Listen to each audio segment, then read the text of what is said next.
So Roger, here we are in June 2016 effectively.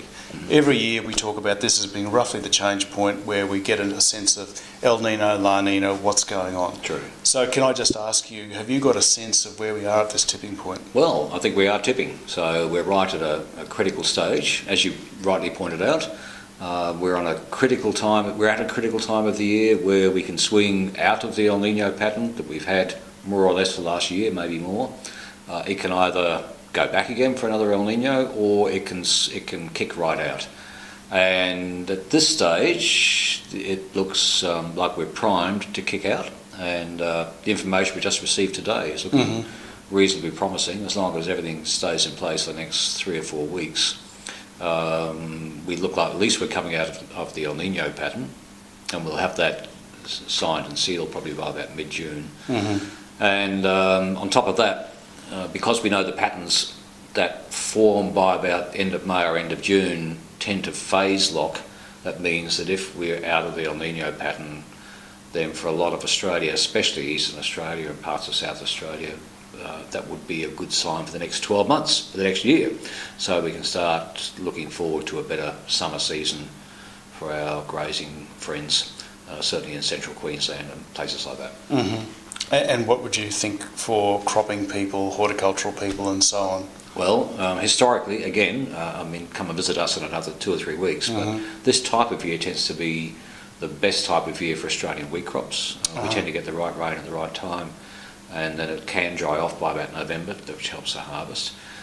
There is some chance of it going right through to a La Nina, which is the other end of the pendulum. So you imagine the pendulum's been right over El Nino, it's about halfway back. It can sometimes go right through to La Nina pattern, which sometimes can be too wet, so we have to be a bit careful there. At the moment, the Southern Oscillation Index is -2, so it's come up from about -22 in the last 3 or 4 weeks. That's usually a sign of a major break, usually, but not always, of a major break, particularly for the cropping regions, for Southern Queensland, most of New South Wales and so on. Also tends to get rid of a lot of the frosts in Eastern Australia, not so in Western Australia, but in Eastern Australia. So really the take-home message is it's looking positive, stay tuned, and the data will, towards the end of June, will start to really confirm. That's correct. And then as it pans out, that tends to lock in for about a year. So that's good safekeeping for a year. That's for most of Eastern Australia. Once we get to, say, the Northern Territory, parts of the top end, they run on a different influence anyway. Sure. So they run on something like the QBO, which is okay at the moment. They've had that burst of rain a couple of months ago, which is a good sign. But they're a separate climate regime to the rest of us. Sure. Okay.